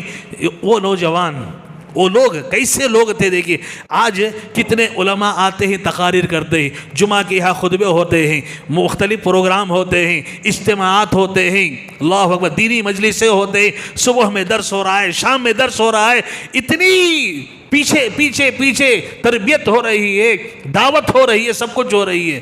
میرے بھائیو، ہمارے اوپر اثر نہیں ہوتا، اس کا ہمارے اوپر اثر نہیں ہوتا۔ کیسے صحابہ اکرام نے ایک مرتبہ اللہ کے نبی نے ان کو بول دیا، انہوں نے ان چیزوں کو ترک کر دیا، چھوڑ دیا۔ آپ کو معلوم ہے شراب کی حرمت کا اعلان ہوا، شراب کی حرمت کا، آج لوگ بولتے ہیں نا دھیرے دھیرے چھوڑ دوں گا، کیا بولتے ہیں؟ دھیرے دھیرے چھوڑ دوں گا، کوشش کروں گا، ارادہ کر رہا ہوں۔ میرے بھائیو، حرام چیز کو جیسے ہی آپ کے علم میں آ جائے یہ حرام ہے، اسی لمحے آپ کو ترک کرنا ہے، چھوڑنا ہے۔ علماء بولتے ہیں، قرآن کی آیتیں آتی ہیں، احادیث آتی ہیں، لوگ کہتے ہیں ٹھیک ہے میں سوچوں گا، دھیرے دھیرے چھوڑوں گا، ارادہ کر رہا ہوں۔ ڈاکٹر بول دیا بھائی دیکھو ہارٹ کو پرابلم ہو رہا ہے تمہارے، ہاں اگر تم سگریٹ اسی طرح پیتے رہے تو تمہارا ہارٹ جو ہے کمزور ہو جائے گا، آپریشن کرنا پڑے گا، فلاں کرنا پڑے گا، پھٹ سے جو ہے اسی لمحے چھوڑ دیتا ہے۔ ارے بھی ڈاکٹر کے بولنے پر آپ جو ہے اپنی عادتوں کو ترک کرنے کے لیے تیار، اللہ تعالیٰ کے حکم پر، نبی کے حکم پر آپ حرام کو چھوڑنے کے لیے تیار نہیں ہو رہے ہیں۔ صحابہ اکرام کیسے تھے، ماحول کیسا تھا دیکھیے، مدینہ ہے، شراب کی حرمت ابھی نہیں ہوئی ہے، گھروں کے اندر شراب بنائی جا رہی ہے، پی رہے ہیں، مہمان آئے شراب پلائی جا رہی ہے، قسم قسم کی قیمتی شراب جو ہے بنائی جاتی تھی، مہمانوں کو پلائی جاتی تھی، اس سے مہمان نوازی کی جاتی تھی۔ اللہ کے نبی پر یہ آیتیں اترتی ہے، انما الخمر والمیسر والانصاب والازلام رجس من عمل الشیطان فاجتنبوہ۔ یہ شراب، یہ جوے، یہ پانسے، یہ سارے کے سارے یہ گندی چیزیں ہیں، اس مسلمانوں سے کہو کہ اس سے رک جائیں، چھوڑ دیں، اسے ترک کر دیں۔ اللہ کے نبی ایک آدمی کو بھیجتے، جاؤ مدینے کی گلیوں سے گزرتے اعلان کرو کہ شراب آج سے حرام ہے۔ گھر میں بیٹھے ہوئے ہیں، ابو طلحہ رضی اللہ عنہ پر بیٹھے ہوئے شراب پی رہے ہیں، مہمان آئے ہوئے، قیمتی شراب بٹکوں کے اندر رکھی ہوئی پلائی جا رہی ہے، مہمان نوازی کی جا رہی ہے۔ ایک آدمی اللہ کے نبی کی جانب سے اعلان کرتے ہوئے آ رہا ہے، اعلان کرتا ہے اللہ تعالیٰ نے حکم آیت نازل فرمایا ہے، آج سے شراب حرام ہے، آج سے شراب حرام ہے۔ اللہ اکبر، کیا مجال کہ جس کے ہاتھ میں پیالہ تھا، جس کی ہاتھ میں پیالہ تھا، قیمتی شراب تھی، اس نے یہ نہیں سوچا کہ کتنے پیسے لگے ہیں، کتنا پیسہ لگا ہوا ہے، چلو یہ پی لیتے ہیں، اس کے بعد جو ہے اس سے رک جاتے ہیں۔ مٹکوں میں شراب رکھی ہوئی استعمال کر لیتے ہیں، جلدی پی لیں گے، استعمال کر لیں گے، کل سے بچ جائیں گے. نہیں, شراب کی حرمت کا اعلان سنتے ہی صحابہ کرام نے ہاتھوں میں جو پیالے تھے اسے پھینک دیا. مٹکوں کے اندر جو شراب گھر میں قیمتی رکھی گئی تھی, مٹکے توڑ دیے گئے, پھوڑ دیے گئے. اور اس دن سیرت کی کتابیں اٹھا کر کے پڑھے, مدینے کی گلیوں میں شراب ندی کی طرح بہہ رہی تھی, ندی کی طرح بہہ رہی ہے. یہ نہیں دیکھا کہ ہمارا نقصان ہو رہا ہے, ہمارا پیسہ ضائع ہو رہا ہے. نہیں, حرام ہے, حرام ہے. مٹکوں کو توڑ دیا, جاموں کو جو پھینک دیا. اللہ اکبر. کیسے صحابہ اکرام تھے جی, کیسے صحابہ اکرام تھے. آج ہمارے نوجوانوں سے کہا جاتا ہے لمبے بال ہیں, لمبے لباس ہیں, ٹخنے سے نیچے لباس ہے. نہیں جی, ٹخنے سے اوپر کر لو, جلدی تیار نہیں ہوتے. بال لمبے ہیں, کٹنگ آج کیسی کیسی کٹنگ آ رہی ہے, سمجھایا جاتا ہے. اللہ کے نبی نے بال ادھر ادھر سے بال چھوٹے اور درمیان میں بالوں کو لمبا رکھنے سے منع فرمایا ہے. ہمارے نوجوان نہیں, وہ جو فٹ بالر جیسے بال رکھا ہے, کٹنگ رکھا ہے, جو فلم ایکٹر ہے, جو کرکٹر ہے, وہ جو کہہ رہا ہے, وہ جو جیسے جو چیزیں استعمال کر رہا ہے, انہی چیزوں کو اختیار کر رہے. اللہ کے نبی کے دربار میں ایک وفد آیا, اللہ کے نبی سے دین کی باتیں سیکھا اور چلا گیا. جانے کے بعد جو صحابہ مسجد میں موجود ہے, وہ وفد جو آیا ہوا تھا اس میں ایک نوجوان آیا ہوا تھا, بہت خوبصورت نوجوان تھا, بہت ہینڈسم نوجوان تھے. ان کی خوبصورتی کے بارے میں لوگ چرچے کر رہے تھے. پیارے نبی اٹھ کر چلے گئے تھے, مسجد میں آئے, اللہ کے نبی صلی اللہ علیہ وسلم نے پوچھا ارے کس کے بارے میں گفتگو کر رہے ہو؟ کہا اللہ کے نبی وہ خریم اسدی جو آئے تھے نا, وہ خریم اسدی, کیا خوبصورت نوجوان تھا اللہ کے نبی, کیا خوبصورت نوجوان تھا. اللہ اکبر. اللہ کے نبی نے فرمایا ہاں واقعی وہ خوبصورت ہیں, واقعی وہ خوبصورت ہیں, شرط یہ ہے کہ ان کے اندر دو خامیاں ہیں, وہ خامیاں دور ہو جائے. وہ دو خامیاں دور ہو گئی, واقعی وہ خوبصورت نوجوان ہے, اللہ تعالیٰ نے اس کو خوبصورت بنایا ہے. صحابہ پوچھے اللہ کے نبی ان کے اندر دو خامیاں کیا ہیں؟ اللہ کے نبی نے فرمایا ان کے بال, سر کے بال بہت لمبے ہیں اور ان کا لباس ٹخنے سے نیچے لٹک رہا ہے. اللہ اکبر. ایک صحابی رسول دوڑے دوڑے ان کی بستی کو چلے گئے, ان کی بستی کو چلے گئے اور گئے. کیا اس موقع پر جب یہ پہنچے, وہ اپنے کھیت میں جو ہے کٹائی کر رہے تھے, ہاتھ میں درانتی تھی. وہ صحابی رسول پہنچے, پہنچنے کے بعد ساری تفصیل بتائی, کہا کہ اللہ کے نبی صلی اللہ علیہ وسلم نے بھی تمہاری خوبصورتی کی تعریف فرمائی, لیکن نبی نے کہا تمہارے اندر دو کمیاں ہیں, وہ دو کمیاں دور ہو جائیں. دو خامیاں دور ہو گئی, واقعی خوبصورت ہو. خریم اسدی نے پوچھا اللہ کے نبی نے وہ دو خامیاں میری کیا بتائی؟ کہا اللہ کے نبی نے بتایا تمہارے بال بہت لمبے ہیں, تمہارا لباس ٹخنے سے نیچے لٹک رہا ہے, تمہارا لباس ٹخنے سے اوپر ہو گیا, چھوٹا ہو گیا, بال چھوٹے ہو گئے. اللہ کے نبی فرماتے واقعی تم خوبصورت نوجوان ہو. انتظار نہیں کیا انہوں نے, حجام کے پاس جائیں گے, حجام کی دکان صبح میں 9 بجے کھلے گی.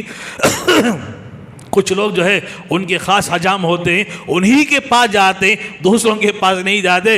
انتظار نہیں کیا انہوں نے. صحابی رسول فرماتے ہاتھ میں جو درانتی تھی وہ درانتی لی اور بالوں کو پکڑ کر کے انہوں نے بالوں کو کاٹ دیا. انہوں نے لباس کو پیر سے نیچے نکالا, کاٹ دیا. انہوں نے فوراً عمل کر کے دکھایا. اچھے نوجوان ہیں, یہ خوبصورت نوجوان ہیں. ایک مرتبہ انہوں نے نبی کی بات سنی, عمل کر کے دکھایا انہوں نے. نوجوانوں, یہ کیفیت, یہ جذبہ, یہ احساس اپنے اندر پیدا کرو, یہ شعور اپنے اندر پیدا کرو, یہ شوق اپنے اندر پیدا کرو. ہم بھی نبی کے دیوانے ہیں. صرف خاص مہینوں کے اندر نبی کا نام لینا اور نعرے بلند کر لینا, میرے بھائیوں, یہ محبت کا اظہار نہیں ہے. یہ حقیقی محبت نہیں ہے. یہ آپ عمل کے میدان میں آئیں اور عمل کر کے دکھائیں, یہ صحیح نبی سے محبت ہے میرے بھائیوں. اور 2-3 مثالیں آپ کے سامنے میں رکھوں گا. لوگوں کو عمل کرنا کتنا مشکل ہوتا ہے. دیکھیں وقت ابھی ہے نا اذان کے لیے, اذان کے لیے وقت ہے, تو لہذا آپ کا وقت میں پورا لینے کی کوشش کروں گا انشاءاللہ. تو میرے بھائیوں, میں بتا ہی رہا تھا کہ لوگ عمل کرنے میں آج کیسا ہچکچاہٹ محسوس کرتے ہیں. اور وہ طبقہ ایسا طبقہ تھا, سنا, سمعنا و اطعنا. سمعنا ہم نے سنا, و اطعنا ہم نے عمل کیا. یہ کیفیت تھی ان کی, یہ حالت تھی ان کی. حضرت عمر, آج بیت المقدس کیا جنگ چل رہی ہے, تقریباً 20,000 اس میں بچے بھی ہیں، عورتیں بھی ہیں، نوجوان بھی ہیں، بوڑھے بھی ہیں، چلے گئے، شہید ہو گئے. ہاں، عمارتیں کھنڈر بن گئی، ملبے کا ڈھیر بن گئے ہیں، سب کچھ تباہ ہو گیا غزہ میں. آج دعائیں کیا لوگوں نے، دعائیں کرتے کرتے لوگ تھک گئے، دعائیں کرتے کرتے بھول گئے، عادت ہو گئی اب ان لوگوں کو. شروع میں جوش تھا، جذبہ تھا. قنوت نازلہ پڑھو مولوی صاحب، قنوت نازلہ پڑھو، ذرا دعا کرو، ذرا دعا کیے، قنوت نازلہ پڑھے، وہ بھی ختم ہو گیا، عادت سی ہو گئی ہے. یہی بیت المقدس حضرت عمر رضی اللہ عنہ کے زمانے میں فتح ہوا. یہی بیت المقدس ابو عبیدہ بن جراح رضی اللہ تعالیٰ عنہ کو بھیجا تھا حضرت عمر رضی اللہ عنہ نے بیت المقدس فتح کرنے کے لیے. اور بیت المقدس فتح کرنے کے لیے جب پہنچے وہاں پر، انہوں نے وہاں کے عیسائیوں نے سارے دروازے بند کر لیے. اندر قلعے کے اندر محصور ہو گئے، یہ لوگ قلعے کے اندر محصور ہو گئے، چاروں طرف سے قلعے کو گھیر لیا مسلمانوں نے. 1 مہینہ ہو گیا، 1 مہینہ کوئی نتیجہ نہیں نکل رہا ہے. وہ لوگ نہ باہر نکل رہے، نہ اندر جانے کا کوئی راستہ ہے. تنگ آ گئے لوگ، عیسائی تنگ آ گئے. کھانا پانی سب کچھ بند ہو گیا، باہر سے اندر نہیں آ رہا تھا، جو تھا ختم ہو رہا تھا. آگے دروازے کھول کر آئے، آ کر کے انہوں نے مسلمانوں کے سپہ سالار کو بلایا. میرے بھائی یہ تاریخی واقعہ ہے، ذرا اسے لے کر جاؤ. اسے سپہ سالار ابو عبیدہ بن جراح رضی اللہ عنہ کو بلایا اور کہا کہ دیکھو تورات میں یہ ساری چیزیں لکھی ہوئی ہیں، جس آدمی کے ہاتھوں یہ بیت المقدس فتح ہوگا اس کی کیا کیا خوبیاں ہوں گی، اس کی خصوصیات کیا ہوں گی، لکھا ہوا ہے. آپ ایک کام کرو، اپنے امیر المومنین کو بلاؤ، امیر المومنین کو بلاؤ، ہم تمہارے امیر المومنین کو دیکھنا چاہتے ہیں. جو خوبیاں، جو صفات تورات میں لکھی ہوئی ہیں، اگر ہو بہو وہی ہیں، ہم بیت المقدس کی چابیاں تمہارے حوالے کر دیں گے، امیر المومنین کے حوالے کر دیں گے. خوش ہو گئے ابو عبیدہ بن جراح رضی اللہ تعالیٰ عنہ. انہوں نے فوراً قاصد روانہ کیا. وہ قاصد جو ہے تیز رفتاری کے ساتھ مدینہ پہنچا. مدینہ میں جیسے ہی خط لے کر پہنچا، خط پڑھا امیر المومنین عمر رضی اللہ عنہ نے، انہوں نے فوراً ہنگامی میٹنگ بلائی صحابہ کی. بڑے بڑے صحابہ شریک ہوئے، مشورہ ہوا، سب نے یہ مشورہ دیا امیر المومنین کو. امیر المومنین بہت اچھا موقع ہے، آپ چلے جائیں، آپ چلے جائیں بیت المقدس، فلسطین چلے جائیں آپ. سب نے مشورہ دیا، تیاری ہوئی، غلام کو بلایا، چلو تیار ہو جاؤ. میری سب سے پہلے چونکہ تیز رفتاری سے پہنچنا تھا، ترکی نسل کا گھوڑا صحابہ نے لا کر کے پیش کیا. ترکی نسل کا گھوڑا تیز رفتاری کے ساتھ جانے کے لیے. حضرت عمر اس پر سوار ہوئے، تھوڑی دور گئے، واپس آئے، اتر گئے گھوڑے سے، اتر گئے. پوچھا کیوں اتر گئے؟ کہا کہ جب میں اس پر سوار ہو رہا تھا، چونکہ بڑا شاندار گھوڑا تھا، یہ بڑا شاندار قیمتی گھوڑا تھا، اس پر سوار ہوا تو میرے اندر تکبر کے جذبات پیدا ہو رہے تھے، میرے اندر تکبر کے جذبات پیدا ہو رہے تھے. میں ایسی سواری پر نہیں بیٹھوں گا. اتر گئی نیچے. کہا میری اونٹنی لائی جائے. اونٹنی لائی گئی، اونٹنی لائی، غلام کو لے لیا، چند کھجوریں تھیلے میں رکھ لی، پانی لے لیا اور چلے.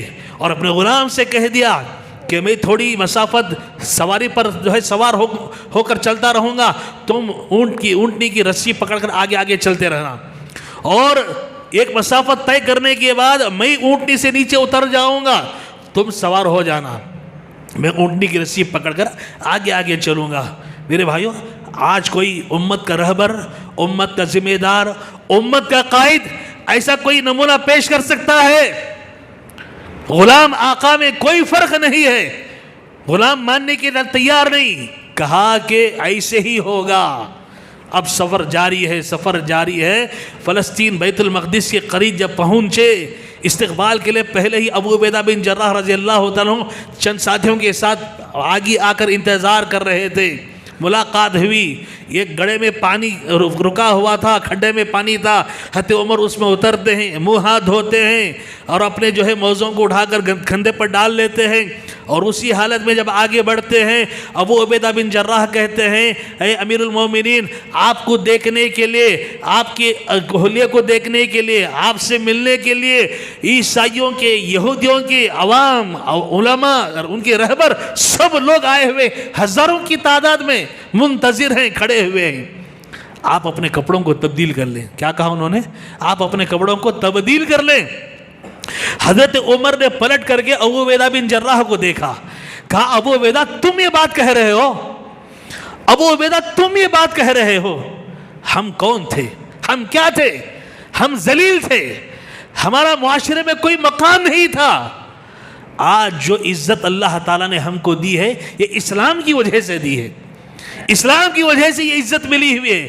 اگر کوئی آدمی اسلام کو چھوڑ کر، اسلام کی تعلیمات کو چھوڑ کر کسی اور میں عزت کو تلاش کرے گا، اللہ اس کو ذلیل کر دے گا۔ اللہ اکبر۔ گئے آگے سفر جاری ہے، اب لوگ ابو عبیدہ بن جراح رضی اللہ عنہ چلے گئے، جا کر اطلاع دی کہ امیر المومنین آ رہے ہیں۔ پوری عوام کھڑی ہوئی ہے، علماء کھڑے ہوئے ہیں، سب کی نظریں جو ہے آنے والے اس اونٹنی کے رسی جو پکڑ کر سامنے جو چل رہے ہیں اس پر، اور سواری پر جو بیٹھے ہوئے اس پر ٹکی ہوئی ہے۔ لوگ یہ فیصلہ نہیں کر پا رہے ہیں ان دونوں میں امیر المومنین کون ہے، یا سواری پر بیٹھا ہوا یا اونٹنی کی رسی پکڑ کر آگے آگے جو چل رہا وہ امیر المومنین ہے، فرق نہیں کر پا رہے ہیں۔ مسلمانوں کے اسلامی لشکر کے جو سپہ سالار تھے ابو عبیدہ بن جراح سے ان لوگوں نے پوچھا ان دونوں میں امیر المومنین کون ہے، ہم کو بتاؤ، معلوم نہیں ہو رہا ہے۔ انہوں نے کہا کہ اونٹنی کی رسی پکڑ کر جو آگے آگے چل رہے وہ ہمارے امیر المومنین ہیں، اور اونٹنی کی پشت پر جو سوار ہے وہ ہمارے امیر المومنین کا غلام ہے۔ وہ غلام ہے جو اونٹنی کی پشت پر سوار ہے۔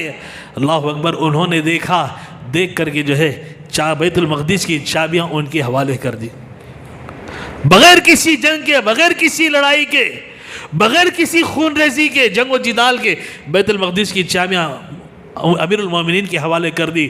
اب مسلمان فاتح، اللہ اکبر، اللہ تعالیٰ نے کامیابی دی۔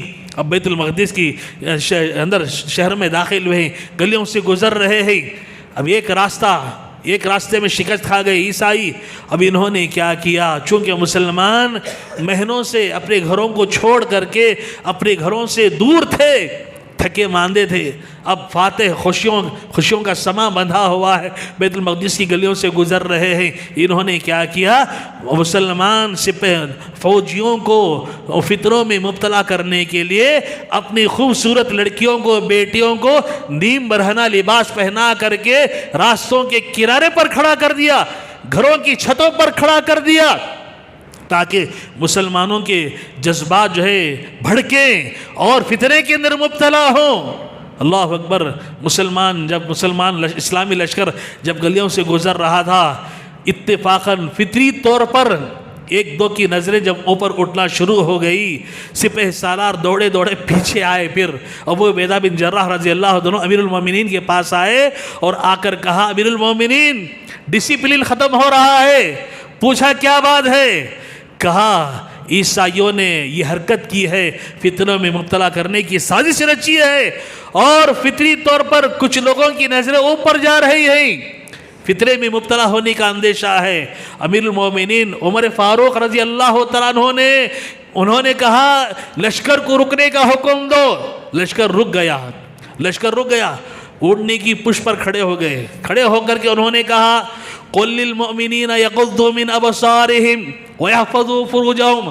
انہوں نے لمبی چوڑی تقریر نہیں کی، انہوں نے لمبی چوڑی تقریر نہیں کی، انہوں نے قرآن مجید کی آیت کریمہ پڑھی، قل للمؤمنین یغضوا من ابصارہم ویحفظوا فروجہم، کہ مومنوں کو سے کہہ دو اپنی نظروں کی حفاظت کریں، اپنی نظروں کو نیچی کر لیں، پست کر لیں، اور اپنی شرمگاہوں کی عزت و ناموس کی حفاظت کر لیں۔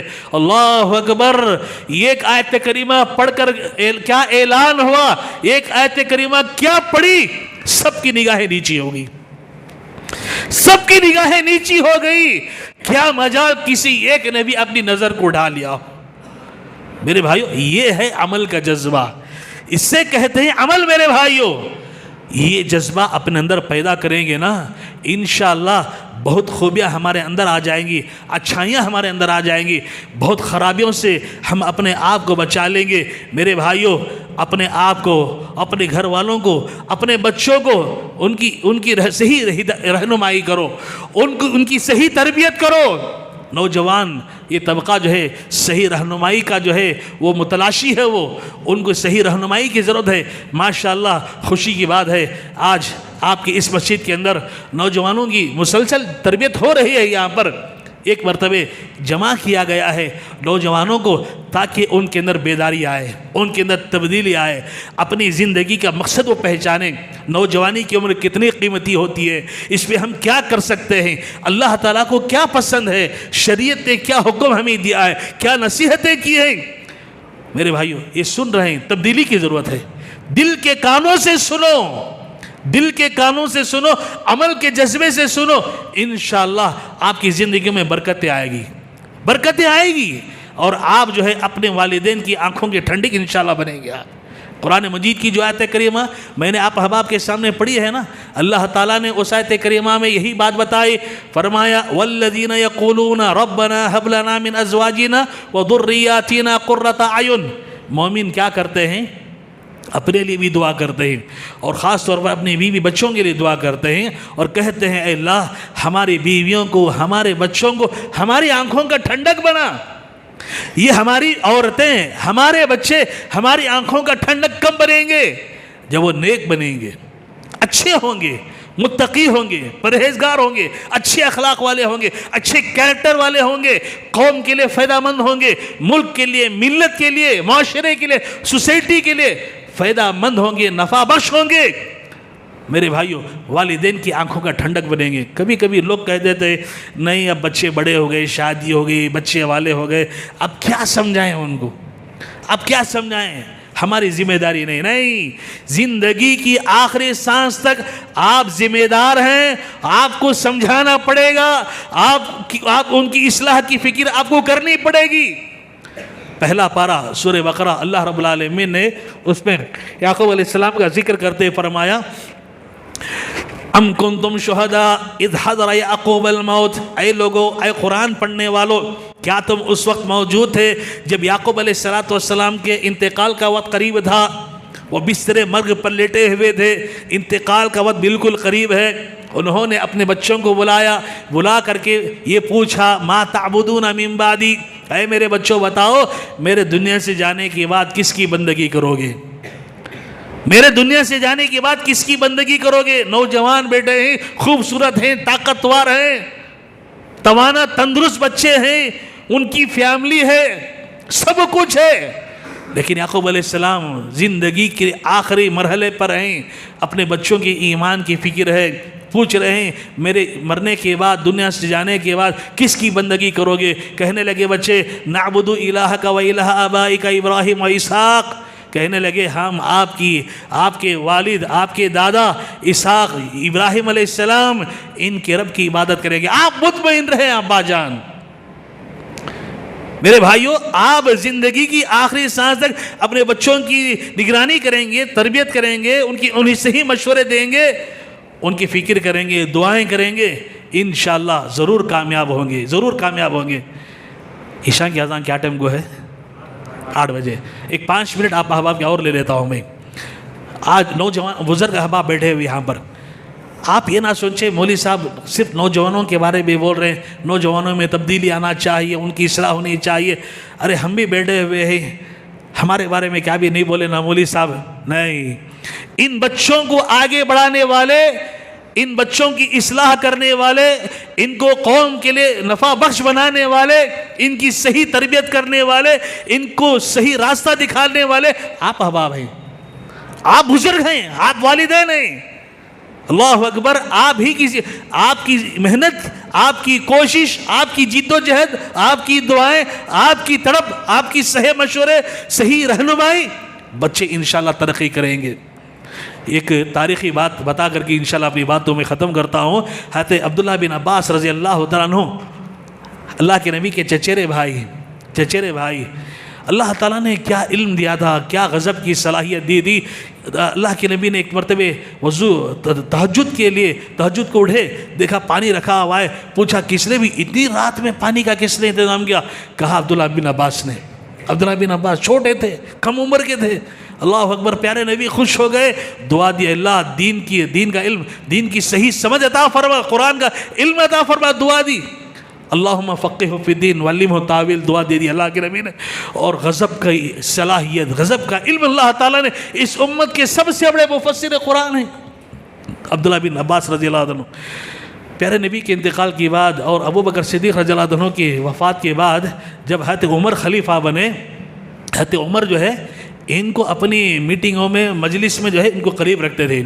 حالانکہ بڑے بڑے عمر کے احباب بیٹھے رہتے تھے، سب سے کم عمر کے تھے عبداللہ بن عباس جو بیٹھے رہتے تھے. حضرت عمر رضی اللہ عنہ ان سے کچھ باتیں پوچھ لیا کرتے، ان سے مشورہ لیا کرتے. آج آدمی ذمہ دار بن گیا، بڑا ہو گیا تو چھوٹے لوگوں سے فلاں سے مشورہ، میں ہی کہیں کو جی مشورہ لینا، میں ہی کہیں کو فلاں سے پوچھنا نہیں. حضرت عمر سے بھی بڑے گیا ہمیں، حضرت عمر سے بھی زیادہ تقوی والے، پرہیزگاری والے، عقل مند، جلالی انسان ہیں. وہی حضرت عمر امیر المومنین ہیں، لیکن کم عمر کے بچے ہیں حضرت عبداللہ بن عباس، ان سے مشورہ لے رہے. جب ان کے والد نے حضرت عباس رضی اللہ عنہ نے دیکھا کہ میرا بیٹا حضرت عمر کا امیر المومنین کا چہیتا بن رہا ہے، حضرت عمر بڑا قریب رکھتے ہیں، ایک مرتبہ بیٹے کو بلایا. دیکھو بچوں کو نصیحت کیسے کرنا ہے، بچے کامیاب ہو رہے ہیں ان کو اچھے مشورے دینا ہے. اچھا پڑھ رہا ہے جاوا، کیا کرنا کر لے جاوا، نہیں ایسا نہیں، اچھے مشورے دینا. جب دیکھا کہ بیٹا جو ہے حضرت امیر المومنین حضرت عمر رضی اللہ عنہ کے قریب ہو رہا ہے اور بڑی قربت حاصل کر لیا ہے، بڑا مقام ہے، تو حضرت عباس رضی اللہ عنہ نے بلا کر بیٹے سے کہا بیٹا دیکھو میں دیکھ رہا ہوں کہ امیر المومنین تم کو بڑا قریب رکھ رہے ہیں، مشورے لے رہے ہیں. دیکھو ان کے مجلس میں بیٹھ کر کے لوگوں کی شکایتیں مت کرنا. چغلی سے، شکایتوں سے آدمی جو چغلی کھاتا ہے، دوسروں کی چاڑیاں بیان کرتا ہے، اس کی ویلیو ختم ہو جاتی ہے، اعتبار ختم ہو جاتا ہے. اور ان کی مجلس میں بیٹھ کر ہنسنا نہیں. جو آدمی بڑی مجلسوں میں بیٹھ کر جو ہے دینداروں کی مجلس میں ہنستا ہے زیادہ، وہ جو ہے اس کی ویلیو بھی ختم ہو جاتی ہے، اس کی کوئی حیثیت نہیں باقی رہتی. مشورے دیا، اللہ اکبر، اس مشوروں پر عمل کیا، اللہ تعالیٰ نے ایسی کامیابی دی. ایک مرتبہ اس زمانے کا عیسائی ایک بادشاہ جو ہے ایک خط لکھا ہے عمر رضی اللہ عنہ کو، میں 4 سوال بھیج رہا ہوں، یہ 4 سوال کے جواب دے دو، میں مان لوں گا کہ تم لوگ حق پر ہو، تم لوگ حق پر ہو. 4 سوال کیا تھے معلوم؟ 4 سوال کیا تھے؟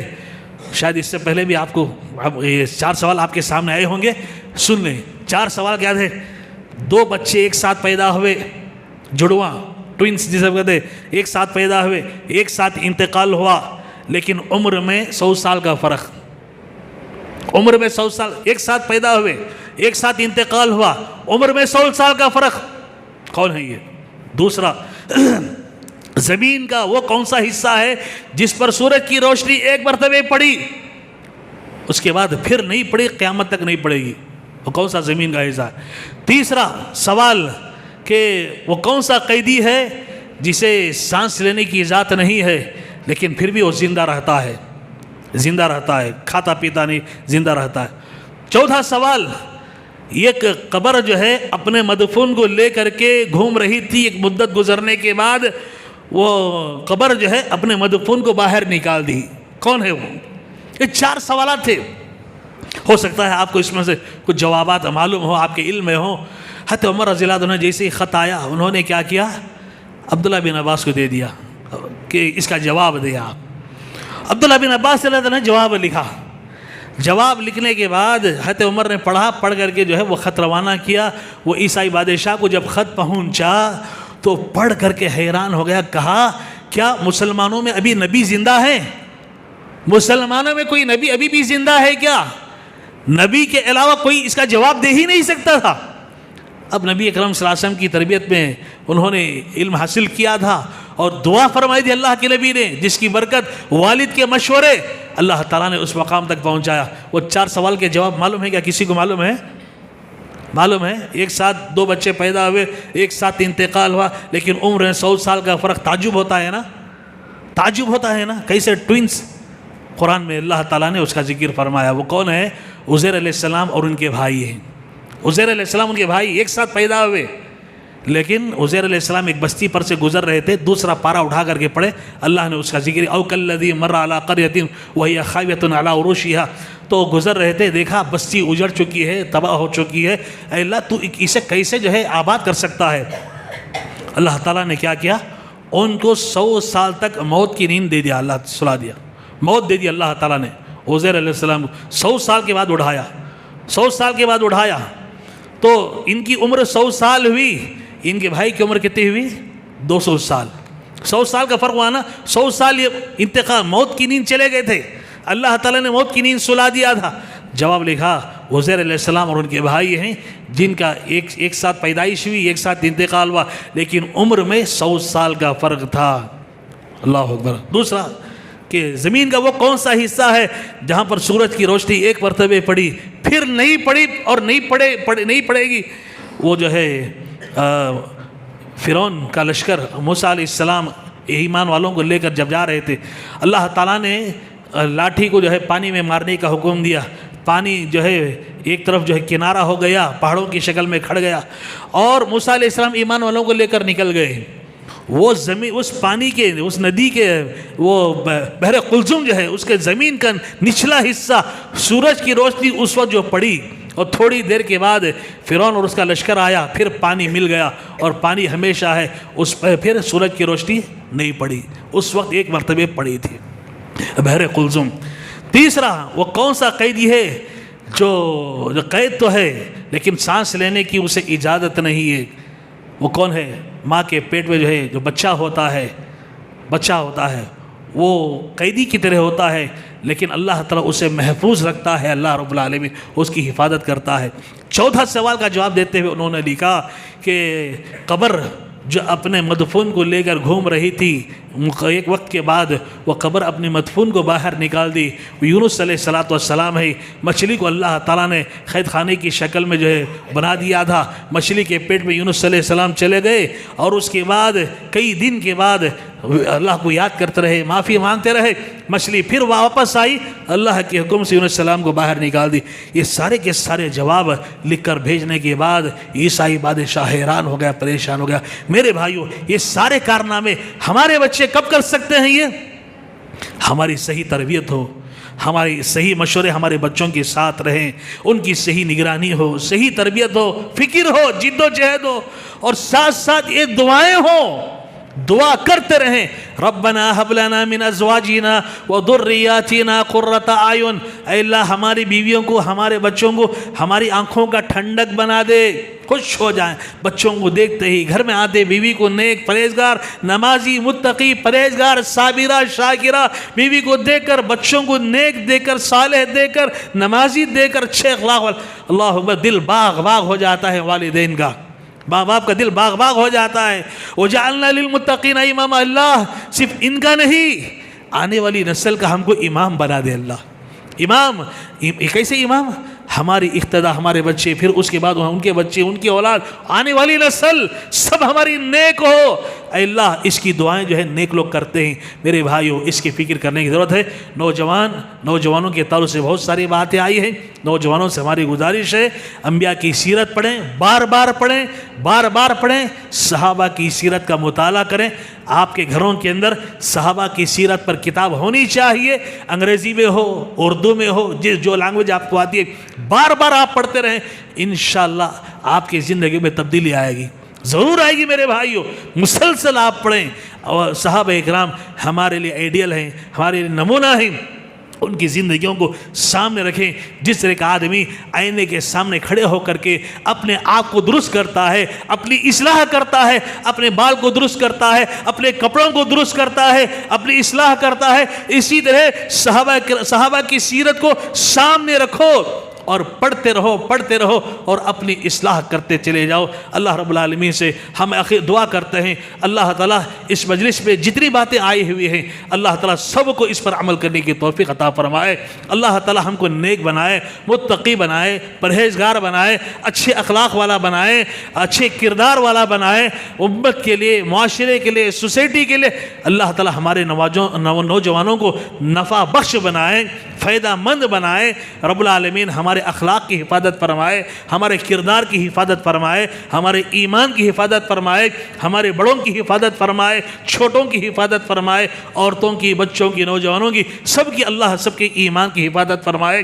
رب العالمین ہمارے ایمان کی حفاظت فرمائے, جان مال عزت آبرو کی حفاظت فرمائے.